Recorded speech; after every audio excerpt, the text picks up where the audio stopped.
Um, and it's contamination in the field by pollen flow. It's contamination in the processing, the use of the same rail cars for engineered and non-engineered crops and stuff like that. And this doesn't concern, of course, the manufacturers at all, because once something becomes completely contaminated, then they don't have to worry about any of these issues, right? Because there's nothing that can be done. I mean, something like corn is fairly promiscuous in its pollination, I'm told. Again, I'm not a biologist. Well, if you're going to be planting GE corn all around the country, of course, this is a real problem for organic farmers and also for farmers of conventional goods. It's not just organics that we're worried about here. There are really three major categories now of some of these crops. And there are plenty of farmers that are not organic but are not genetically engineered either. And those crops they should be protected from contamination as well. So I'm going to get back to philosophy a little bit, and some of the economists I've studied believe that in the United States we are evolving into a form of fascism. And by that I mean that there is an increasing merger of the powers of the corporations and the government, and that essentially these corporations are influencing significantly government policy, and they've merged together as one in many cases. So I'm wondering if you can comment on that from your experience as a policymaker.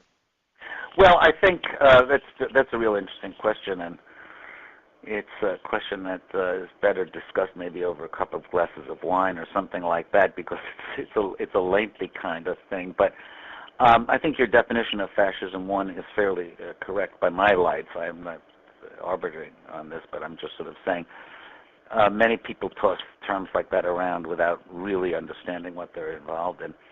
And certainly we have renewed and intensified examples of that occurring in U.S. society. I mean, I think, again, the Citizens United opinion could be used as yet another example of the march in that direction.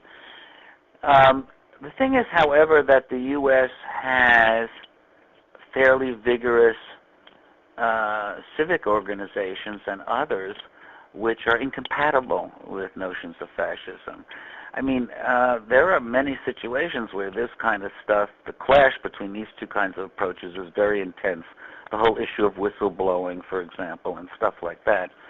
But and even though we're having consolidation of the media and so forth, we do still have a vigorous civil society using new communications technologies to organize. You know, the work that I do internationally around GMOs, my colleagues we're all across the globe. We're in touch with each other daily, and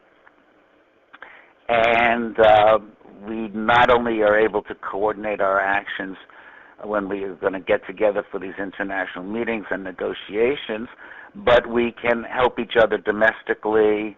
Have you seen this study by so-and-so? Or we submit joint letters to government agencies and so forth. So there's still a very, very vigorous civil society in this country and in many other parts of the globe. We would not have gotten things like an international protocol to regulate the transfer of genetically engineered organisms across boundaries without having a very strong civil society interest in this. Not as strong in the U.S. as in other parts of the world, but we had U.S. NGOs, other than myself, also participating in that process. So, philosophically, it's possible for two contradictory things to both increase or get strong. It's not that like a seesaw, that if one goes up, the other has to go down. And I think we're getting an intensified contradiction here between this consolidation of corporate governmental power, which could be called fascistic, and a still in many ways very, very vigorous civil society. I'm on the National Board of the American Civil Liberties Union, and civil liberties are under tremendous threats, and yet we win lots of very positive and powerful and important civil liberties victories. Repealing don't ask, don't tell. Sure. So that all citizens who want to serve in the Army are treated in a dignified and individual way rather than being summarily dismissed because of some characteristic that has no relationship whatsoever to either patriotism or to ability to fight.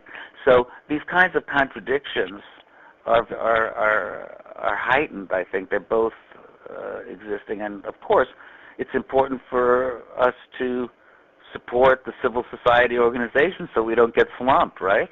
Without the ACLU, we would be in a much more obviously fascistic society than we are. The rights to petition, to march, all of the rights that we take for granted here. I mean, we're seeing this in Egypt every day on the televisions right now.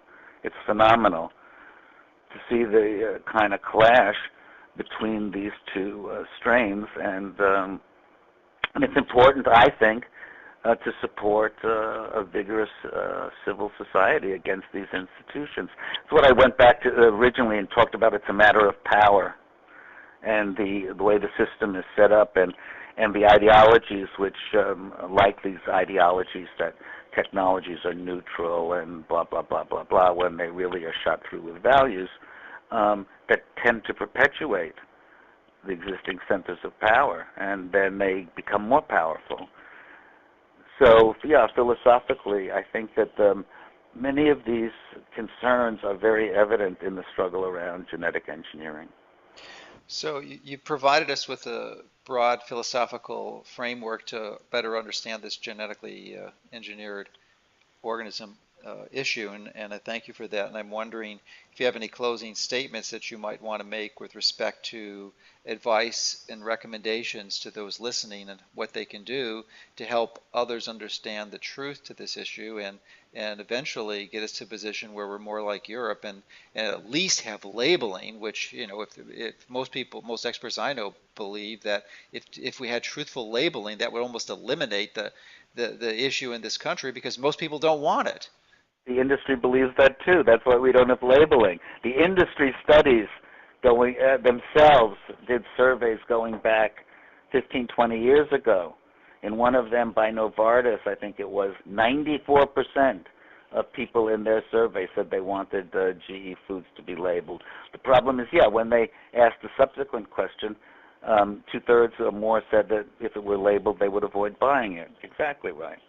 So what would I advocate? I would advocate, look, we recently here have had in the U.S. 2 very important court victories that have slowed down and maybe stopped permanently, we shall soon find out, the planting of genetically engineered alfalfa and genetically engineered sugar beets, with tremendous economic interest pushing behind this, and a small group of farmers and civic organizations represented by the Center for Food Safety in Washington, D.C., took these cases all the way to the Supreme Court and so forth. And as you mentioned yourself before with Vilsack, the USDA is not following what the Supreme Court seemed to very clearly demand, and so the Center for Food Safety is taking them back to court.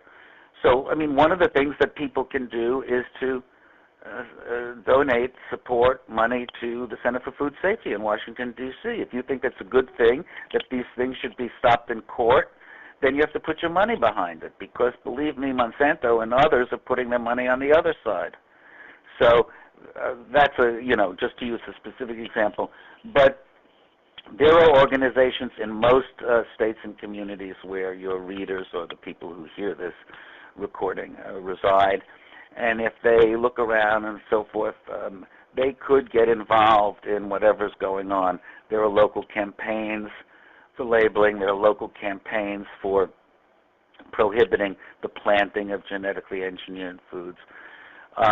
There are local campaigns, writing letters. I mean, all of this stuff helps move the process along, as trivial as it seems, writing letters to your members of Congress, writing letters to the media if they'll publish it and so forth, putting comments online on blogs and things like that. there are many fronts, and there are lots of ways to be involved in this struggle. There are lots of things that people can do, and that's the way that the momentum for social change builds up. And we do have a very serious set of problems here, and it can certainly use all the energies and passions that your readers and listeners can bring to this struggle. All right. Well, this is a good set of recommendations, and really thank you for the time you've shared with us today and helping us understand this at a deeper level. Okay, thank you.